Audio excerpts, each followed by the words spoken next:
Yo, what's that word, y'all? It's Steve-O Stoner, aka FBA Stoner Trap, coming in, tapping in with you, your host that roll the most. We got a cool little video by Bill with Bill Maher and Mike Tyson. You know, they speaking upon Islam. So this should be very interesting. Let's see what the topic's gonna be. Kind of heavyweight.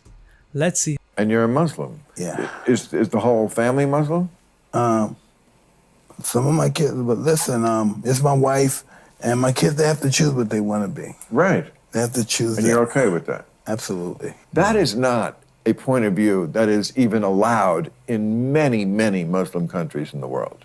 There is one religion, it is Islam, and Well, I believe that, we're but not, listen. they're not big on like, hey, you know what, let's agree to disagree. Okay, did you see that? I see he's gonna be very critical about Mike Tyson's views on Islam. That's gonna be pretty weird to be dealing with. Listen, I'm not Allah. I know, I'm just saying, that's something you're allowed to do here as an American Muslim. No, I learned from experience, I'm not going to stop their growth from something that my growth is extending with. Right. I'm growing with it, but that's not their growth. I'm just pointing out that this enlightened point of view is not found uniformly around the world. You know, you said America's Listen, the greatest. That's one listen, reason why one thing listen. that's still great about America is that you can have that You'd point be of view. surprised how many Muslims want to come here and they think that the way we think. I see where Bill Maher be coming from. Okay, he's doing that thing where it's Christianity in the West, Islam in the Middle East.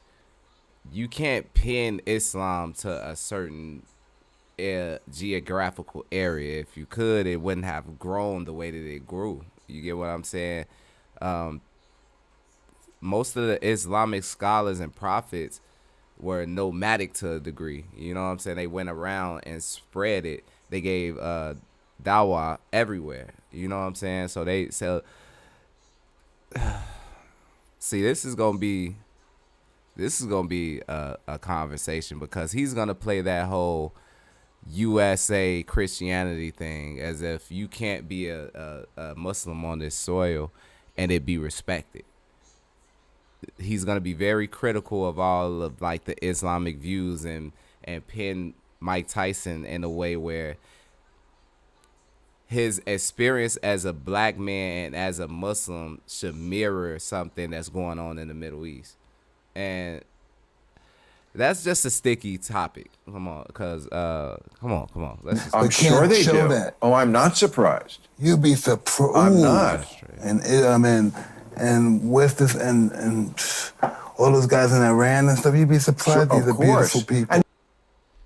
I'm telling you, bro. Wow, I'm not Allah. There are some people, whatever the women who don't want to wear the fucking, you know, whatever the thing that looks like a cover of a motorboat. Well, there are some people. Some people are more modest than other people. Right. I wish I had the dignity to be that modest. Modest? Yeah. Why do you say that's modest? Because they believe in covering themselves. Oh. And I'm like you said, I gotta be. Don't how much money I got. I gotta be in this cheap ass plane with all these people and talking to these people. There's one thing. Modest is one thing. Completely covering a woman so you don't see any of her. Well, that's not modest. That's pathological. Suppose she's happy with that. She's not. Oh my God. She's not happy with it. Oh man. A cover of a motorboat. He really said that. He is talking about the hijab, the burqa, things that millions of women hold sacred. Yeah. And he calls it a motorboat cover. Yeah, man. This is the moment where most people would have flipped the table. I was waiting for Mike to reach across the gap, but look at what Mike did instead. This is the suspense. How does a warrior handle a fool? Mike didn't get angry, he got deep. I would say it's like having another producer. Maybe this guy is doing a bad. Shout out to him.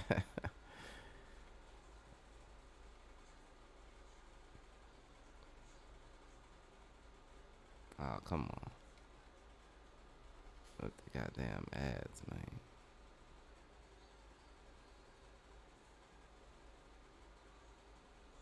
He said, "I wish I had the dignity to be that modest." That line gave me chills. Think about who is saying this. The baddest man on the planet. A man who had everything. Money, women, fame. And he's sitting there telling Bill Maher that he envies the modesty of Muslim women. He sees it as dignity. Yeah. Bill Maher sees it as oppression. He tries to call it pathological. He calls it a sickness. And Mike just simple question. Suppose she's happy. He screams, she's not. See, the How thing does about it he is, know? Bill. Has- The thing about it is, Bill is ignorant to the whole culture and the whole aspect of it, the whole beauty of it. You get what I'm saying? A person like Mike Tyson, who's been through so much in life, realizes that the beauty in Islam. He submits. You get what I'm saying? So he understands. He's on a higher level than Bill Maher. Has Bill Maher ever sat down and listened to a religious woman? No, he just judges. But Mike is exposing him. You can see Maher panicking. He's loud. He's aggressive because he knows he sounds like stupid. Yeah. I mean, you can Sounds like brainwash someone into liking anything. It's like, And what's that called again? My kids always they ask me what the Stockholm syndrome. Stockholm syndrome. My kids Your always kids say that, My kids see? and my wife got Stockholm So I syndrome. love it. So your kids, how old are your kids? They go from 33 to 33. 11. Okay. So, I'm sure you have times when you're with all of them. Yes. And I'm wondering what the discussion is like. Is it a lot of real shit? I'm sure it is. Like you It's like all this love. kind of No, stuff. listen, I know, but you talk about. I mean, there's nothing that's off limits, right? No. You talk about sex with your kids. Everything. You talk about religion. Everything. Right. Everything. Your past. Everything. Yeah, everything. What do they say? Daddy, I saw YouTube. You were with this super fly. No, they go like this. And this is my kid, and I have a 13. What was wrong with you, Dad? Dad, why would you say something like that? No, but they must be very proud of you. But Come on, but they're Mike Tyson. they do. But my daughter's like one of these intellect kids, and she's like, "Why would you say something like that?" Right. Dad? I mean, it's curious. She's right. How old were you then? Yeah, but it's just ridiculous how But these all kids of are. us in our 20s are idiots. Mike Tyson didn't have to win this debate. Bill Maher defeated himself. Mike just held up a mirror and let Bill show the world how bitter he is. So, what's the verdict? This video was supposed to not just skin and mocking God. He thinks he knows what women Bill have was on some other shit. I don't know what's the Bill. Bill gotta stop that ignorance of Islam shit. He gotta stop that. That's just not cool. This is not cool. We're gonna dive into this other joint real quick. So when you look at Hebrew from that standpoint, which means to cross over, Abraham, he wasn't called Hebrew until Bereshit chapter 15, I believe, or 12. And that's Abraham. Real life street stuff. It ain't real life. Just say real life street stars. Know what time it is. But I think that's dope that, like you're saying, like, I feel like community's big, right? Like if you can find, because when you're an outcast, when you're doing something by yourself, it could be tough. But when you find your community, I feel like it's a little bit more easy if you have more like-minded people around you. So for you to build that, I can't do anything but commend that. Man, I ain't built it, man. The creator and the people built it for me, man. Dope. Like when you look at everything we doing and all this hard work, it's an energy thing. I put out all this energy for free for the people. Right. And in exchange, whenever I tell them that I got something that'll benefit them, they give. They're like, all right, I want it. Let me check it out. Let me check it out. Like I grew so fast, I got too big for myself. Yeah. I got too big. It was at one point, it took 4 months to get your order. 4 months, that's how busy we was, man. Yeah. You know, and that, now I did get some scamming allegations for that. Yeah, that happens For when that, I but get it. who don't that happen Yeah, to? because When you know if you overgrow order your business. if you order one of our t-shirts, it might take about 2-3 You see weeks. what I'm saying? And they get, what about t-shirt? Yeah, I get it, bro. So that's the only scamming allegation that ever came out about Yaki. It took me too long to get my herbs, so I got a refund, and they never got them. So I mean, if you call me a scammer for that, I can see where. But anything else outside of that, man, I ain't never scammed nobody, ain't never took money from nobody, ain't never asked for a donation. Everything I do is from my hard-earned blood, sweat, and tears and work. You would never find no video of me asking for people to give me stuff. I create and make, and then I have a product to sell to the people. That's how I do it, man. Facts, do for It's self. so easy to become Do a for podcast. self. Come on, man. That's the method. Y'all get to stonertrap.com. Check out the merch, the music, the live streams, the live performances. Let's go. So yeah. Okay, so I want to start off by this because I seen the video with you and 19 Keys, right? Shout And out to 19 Keys. Shout out That's to my 19 brother, Keys, man. one of the guys that I follow, I salute, I respect, love him. And you started off with the prayer in Hebrew and translated it, and I thought that was so dope. Can you break that down for me, right? Just break down what you believe in and where people can kind of understand what you're teaching, because you're teaching something that a lot of people haven't been speaking on. So I just want you to break that down So for you me. speaking about that Yabarecha Yahweh Derish Merecha. That's a prayer. It's called the Aaron blessings, So a Haran Baruch. So it's the blessings from Aaron that he did over the people of Israel. So I believe that I am, in fact, a Hebrew Israelite, Ibrit. And if you look at it from a spiritual standpoint, Ibrit or Hebrew or a bar just means one who crosses over. So I believe that I crossed over from my animalistic nature, my lower chakras, root chakra, foundational chakra, my gut, gut chakra. And I believe or what you'll call solar plexus. And I passed over and went up to my heart and my throat and my third eye. And now I'm vibrating out of my keter. So when you look at Hebrew from that standpoint, which means to cross over, Abraham, he wasn't called Hebrew until Bereshit chapter 15, I believe, or 12. And that's Abraham. Once he got his stuff, he heard from Yahweh. He took all this stuff. He crossed over the Euphrates River and he went to look for the promised land, right? That's when God gave him the name Hebrew. And it literally means one who crosses over. So and then when you look at Yisrael, Yitzra means connected El power. So, Irit Yisrael just means one who crosses over and is directly connected to a source or to a power. Yeah. So a lot of people look at that physically and y'all can go and run with that. But I want to teach it from a spiritual standpoint because I think that we all need to embrace that, whether you claim you Hebrew or not. You can be anything, long as you take the concept of moving over from an animalistic nature, crossing over and starting to operate as a higher being and expanded higher consciousness. That's what we are here to do anyway. I think that's dope for real. That's why I ain't gonna lie. When I was younger, I didn't see the value. I ain't gonna say I didn't see the value.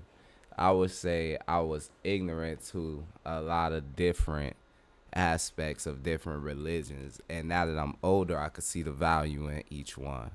God put certain prophets here, put all the prophets here so that we could learn from them. You dig?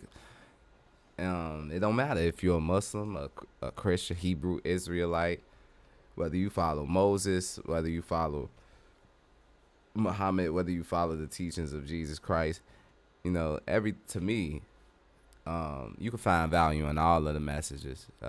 Peace be upon all the prophets. You dig? So, this brother is spitting true knowledge. I like this message. That's why it's not called a universe for a reason. It's a university. It's a school. We're here to learn as adolescents, take all that information and to experience ourselves in this world, graduate, and then go to another schooling. Yeah, and that's all Hebrew is one who crosses over from his animalistic nature, crosses over from his adolescence and become grown in spirit, mature, and then able to take all that information to help and impact the community. That's a Hebrew. Now we can get into all the legalities and the this and that, but if somebody really want to understand it on a broad spectrum, that's what it is. But if you look at any religion, and Hebrew is not a religion, I want to put that out there. Gotcha. Hebrew is not a religion. But if you look at any religion, a lot of it have the same concept, Yeah. It's to stop sinning or, violating the laws or what you'll call missing the mark, and to start living in coherent with the earth and with the spirit beings around it.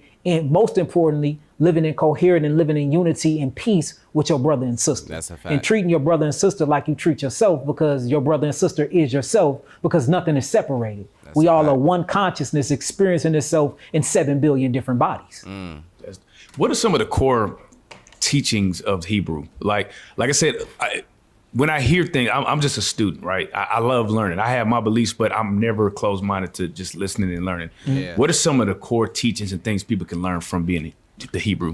Man, it's a lot of them. A lot of people, they say that they don't believe in the Bible. Right. A lot of people say they don't believe in the Torah. Right. A lot of people say that, but when you look at the fundamental conversations that's created around the Torah, for one, Thou shalt not have no other gods before me. Right. Right?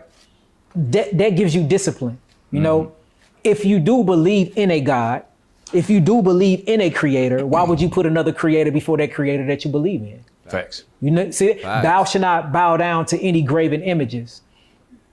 Just thinking simplistically, why would I create something? And when I create something, bow down and worship it when I'm the one who created it? Shouldn't that thing be worshiping me? I mean, I'm just saying. He cooking. Thou shalt not use thy Lord God name in vain.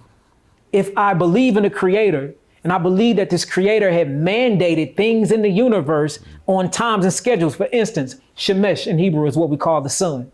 It rises and set every day at the same time. Come on. Eret, the moon. It does it every day at the same time. Kokabium, which is what means stars. It's the same map. It never changes. The wind, the sun, the moon, the way the water rolls down the river, it all have limitations. It all have guidelines. It all have this clock. There's an eternal clock that's going on. Look, matter of fact, the scientists in biology call it the circadian rhythm, right? Yes. So even your body every cell inside your body, which is 150 trillion cells, have these biological clocks in it. Who is running the clock? So something, a creator, whatever we want to call it, have created this and is running in its own time, and it never skip a beat and it never skip a time. Why wouldn't I follow that to heal my body? Why wouldn't I follow that to be happy? Why wouldn't I follow that to be in unison with the creator in its creation? Whether we talking about animals, human beings, or spirit guides. So when you look at it in that way, why would I use the Lord God name in vain? Meaning taking all of this free information, taking the ocean, taking the water, taking the moon, the stars, the sun, and then pollute it. When you didn't create it in the first place. See, a lot of people think using the Lord God name in vain is saying God damn me, or saying shit, fuck, or all these different God damn, or Yeah. No, that is not using the Lord God name in vain. Yeah. Using the Lord God name in vain is realizing who God is, and then you turn your back away from it and do the opposite. Knowing that you're supposed to be asleep, at a certain time because your circadian rhythm is going to kick in. Know that when the sun go down, you need to be in what you would call low light setting or put on some red light. Knowing that your body literally wakes up at 6 a.m. when your cortisol rises and your blood pressure rises and your serotonin rises and your melatonin decrease, for you can get up and you can have that hunger pain, for you can go and drink you some water to work out. Following your own natural biological circadian rhythm and clock and laws that God gave you. That's not literally purposely going against that is using the name in vain. And another one, remember He is cooking. I'm not gonna lie, he cooking. He on a whole different level. I should take out a notepad and start right. I ain't even playing. Shabbat and keep it holy. The Sabbath day, which is a rest day for all men. I don't care if you pick it on Monday, Tuesday, Wednesday, Thursday, Friday, or Saturday. You taking time out to get off your phone, to get away from EMF frequencies, to stay away from poisons, to not be out in the streets working and making money, but to sit down with your family, or what we call mishpacha, the family, and to share stories and to talk and commune with your family. What's wrong with that? Right. And talk about something higher than what you're living in this third dimensional plane of density. You take a day where you don't do nothing but love on your family and talk about God.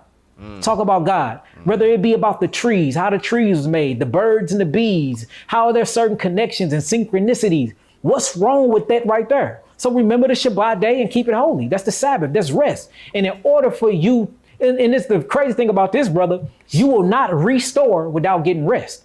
And the Shabbat day is a rest day. So if you look at restoration, those 4 words in the beginning spell what? Rest. Rest. And then look, he cooking. I really don't want to stop him, but I want y'all to catch this concept.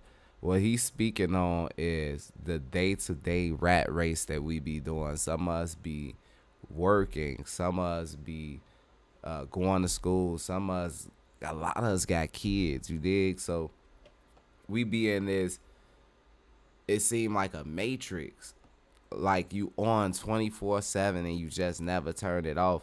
And that's what he's explaining is important. Even if you're not a real big religious person, you need to take some type of value from it and understand that you need rest. Even if you're not a Hebrew, you can understand that the day of Sabbath or a day of rest is needed. That's needed, bro. Take some time and unplug away from all of this stuff. The internet, the job, the work, all that stuff. And just real life come back to who you are as a human being. So without rest, you get no restoration of the cell. So, Right. all right, so God telling you to don't be a chump. You know, don't be bowing down to things you created. That's stupid. It's idiotic. It don't make sense. Don't be using the Lord God name in vain, meaning don't be going against the natural biological circadian rhythm that I set up for you. Don't put another God before me. Why would you put another God before anything that truly created you? Now, remember the Sabbath day and keep it holy. Make sure that you resting on this day. Honor thy mother and thy father, for your days will be long upon the earth. What is wrong with a book telling you to make sure that you respect the nutsack you came from and the womb you slid out of? You know, it's so crazy. The question I have for you, right? Why do you feel like we've moved so far away from spirituality just in general? Well, to me, it was a CIA co-op that happened, for real. To be honest with you, I think a lot of religion have got taken away. Let me not use the word religion. A lot of spirituality have been taken away from us because what they do is they demonize the spirituality. They demonize it because you even got a lot of Hebrews in the movement that's scared of yoga because the word. And when I'm not talking the same thing when I talk about disease, it's the perception. We hang on to words, we don't hang on to the meaning and the action behind the word. Right. So the word yoga is attached to things that can bring up some demonic principles. But if you look at what they're doing in yoga, they're stretching, they're doing the downward dog, they moving their lymphatic system, they unlocking their hip flexors, you know, they hydrating more, they breathing, they doing diaphragmatic breaths. What is wrong with that? Nothing is wrong with that at all. But when you start getting into the actual religious part and then you start attaching it to something, then all of a sudden it's evil and it's wicked. It is our mind frame. But what happened to us getting away from spirituality, what happened was this, y'all. They went around the world. They noticed, especially when we start talking about the Haitians and the Haitian Revolution. The Haitian Revolution, how they won the war. You notice they won that war doing what? They won that war with, they say, doing witchcraft, doing voodoo, doing hoodoo. Right. You know, but if you look at what they was doing, they was devoted to their God. You know, they prayed for their God to help them. Yeah. They did some spiritual practices or rituals, what I call outward validation to solidify something inward, and they won the war.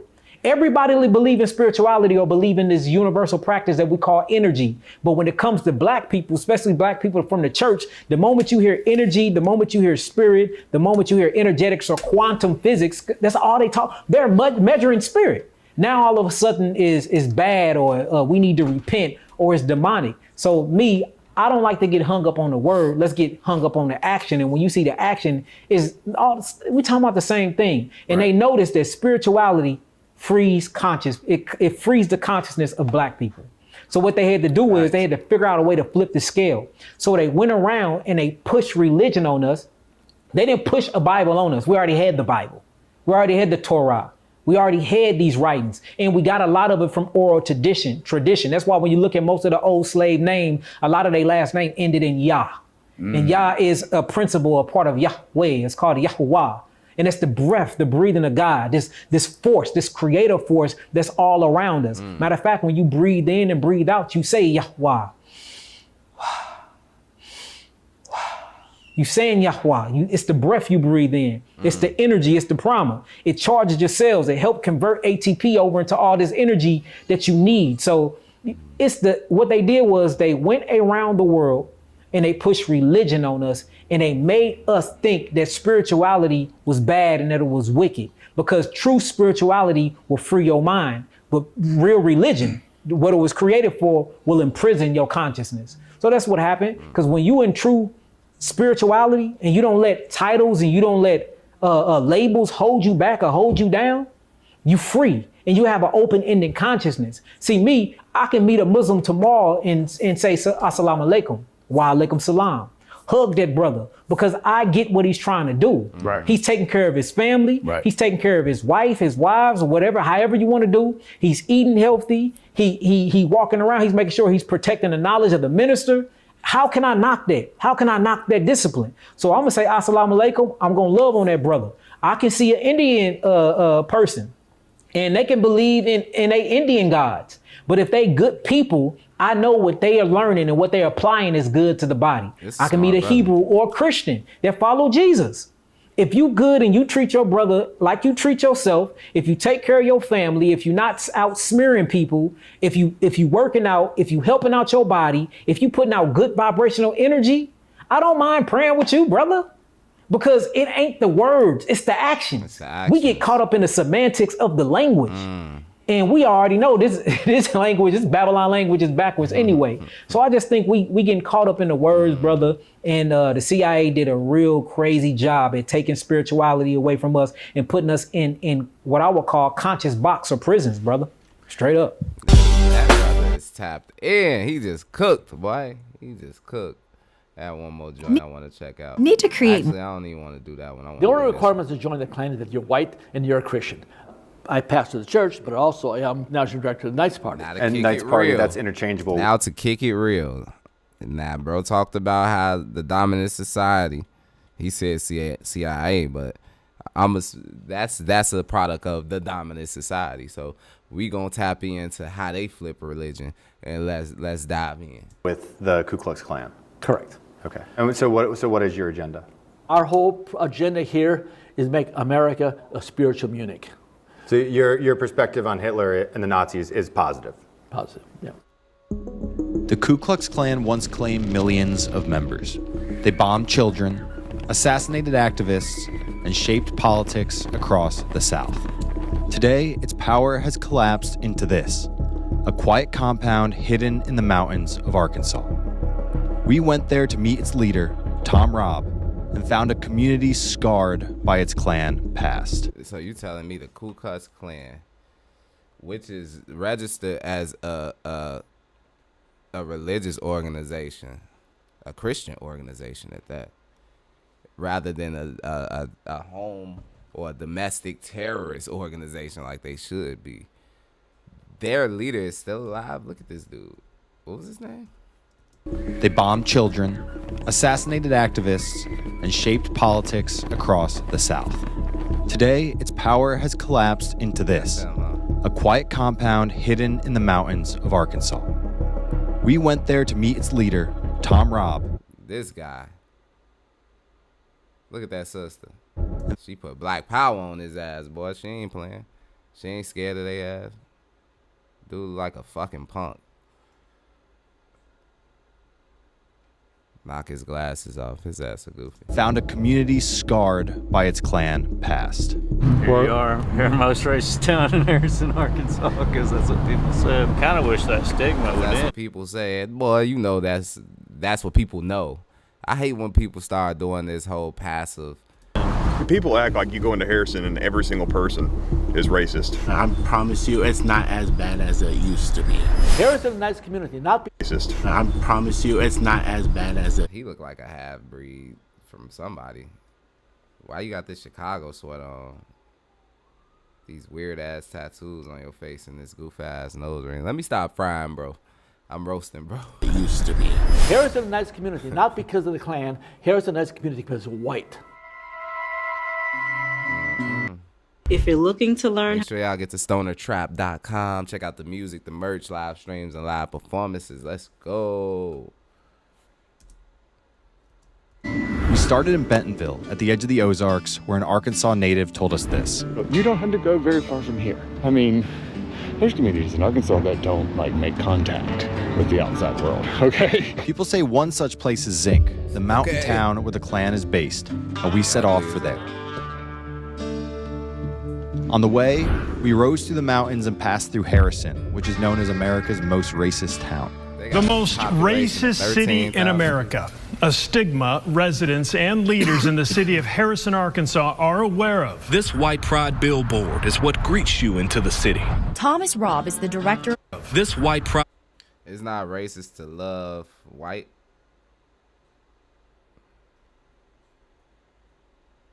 Nah.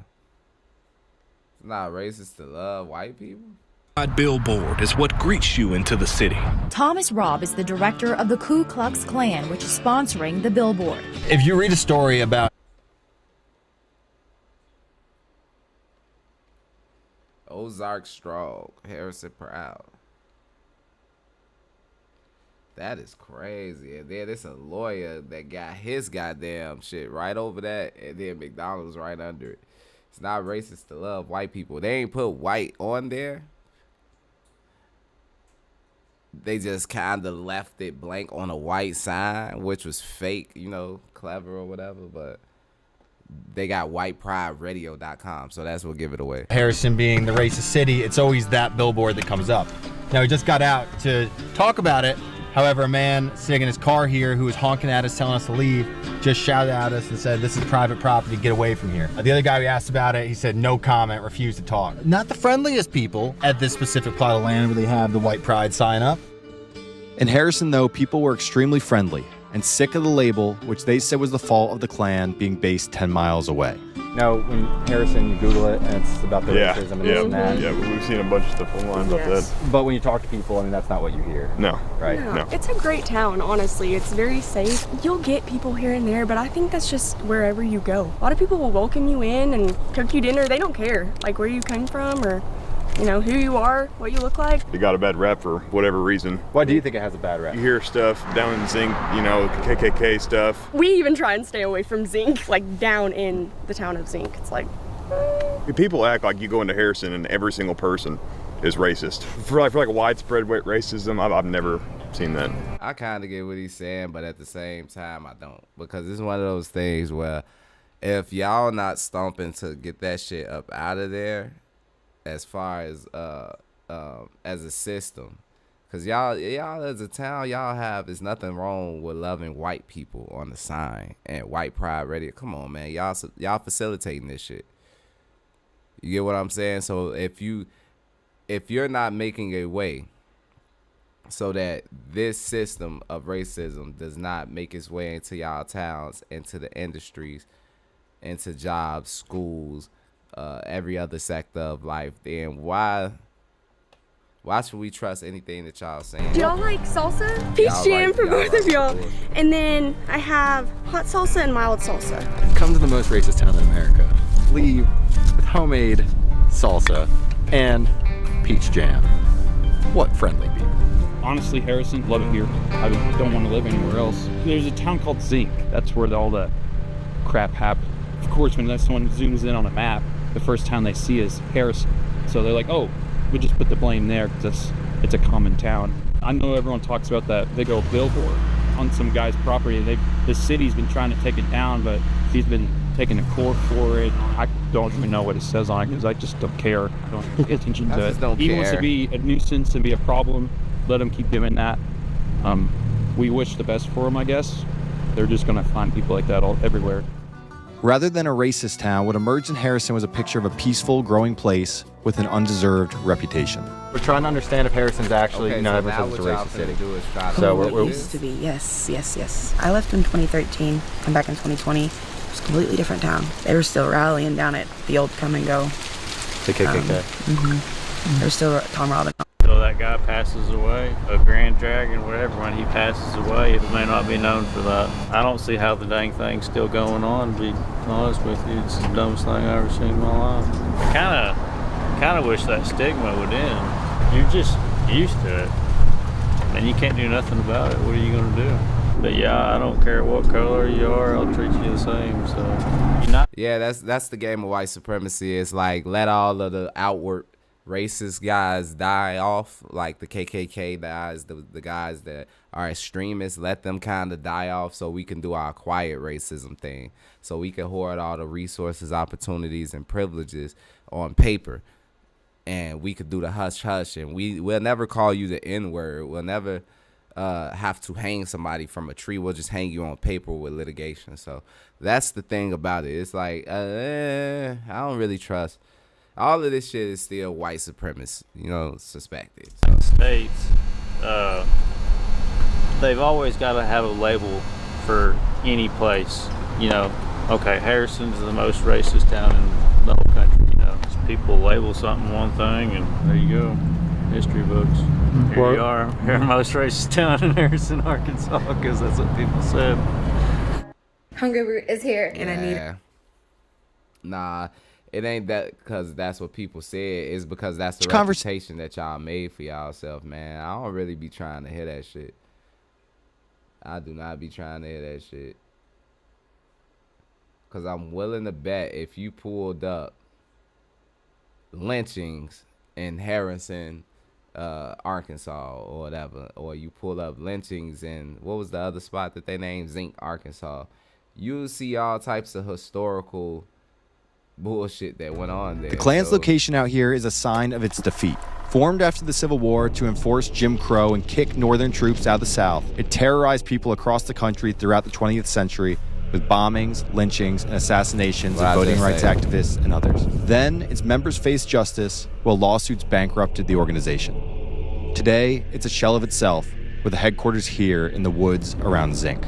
It's like these people act as though the general public don't have Google or can get to a library with accessible books and look up these places. All you have to do is get the information of the place.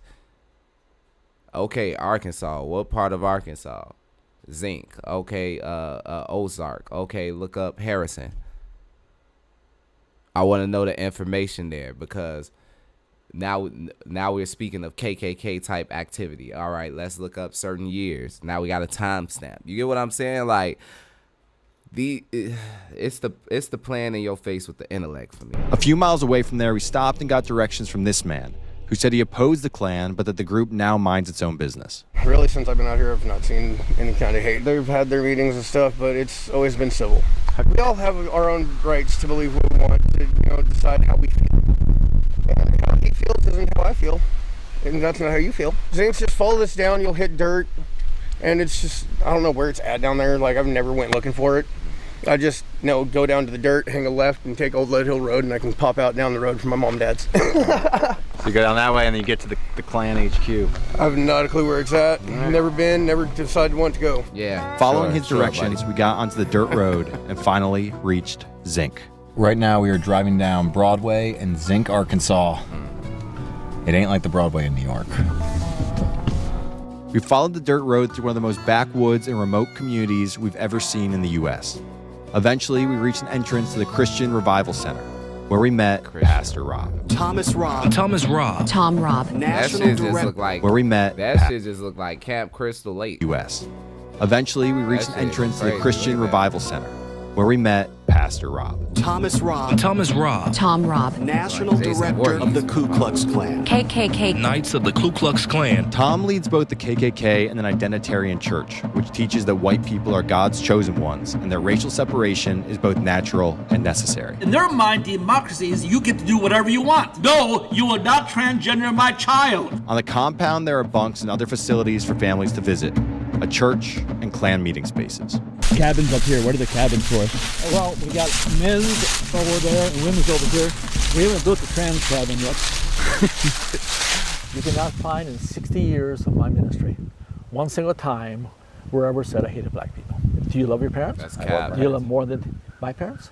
I love them more than your parents. So I love my people more. The terror that the Klan caused on black people. I don't try to make. I don't try to make your parents feel terror. Watch him try to deflect around because this is the thing with these conservatives or right wingers or however you want to classify them. He's gonna try to wipe the slate of racism clean and act as though that shit was not that bad or it was something that happened generations ago and we're not those people. Watch this shit. Illegal aliens feel terror when ISIS comes to town. This is the publication that I put out from our church. You're just like a chocolate chip cookie.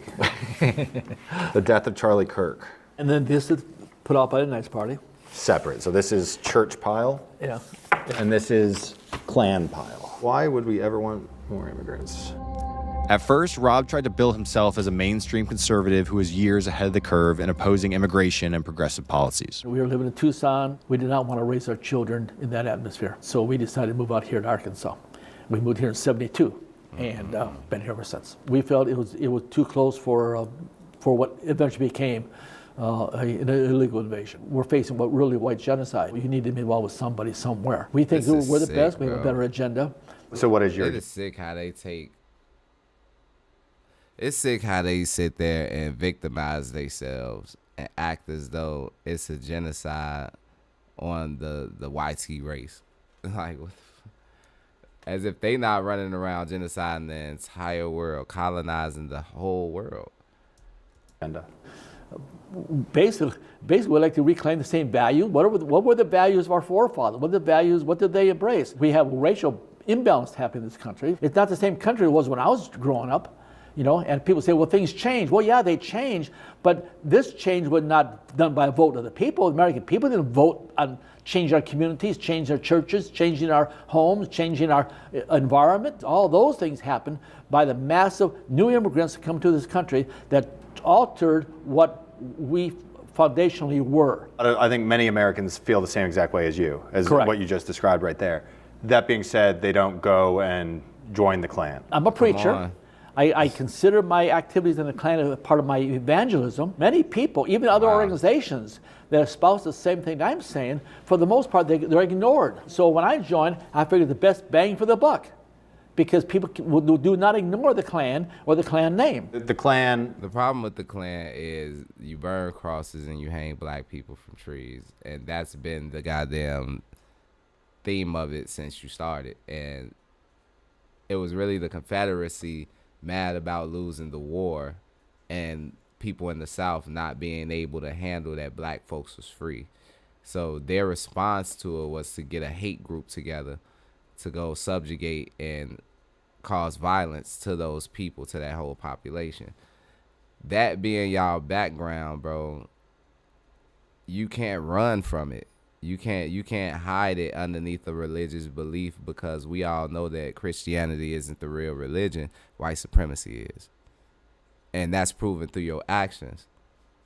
Like the brother earlier just said, it's not about your words. It's not about what you're saying. It's about the actions that you prove. Your actions prove white supremacy. They don't prove that you're an evangelist and you use the Klan as some spiritual, stop.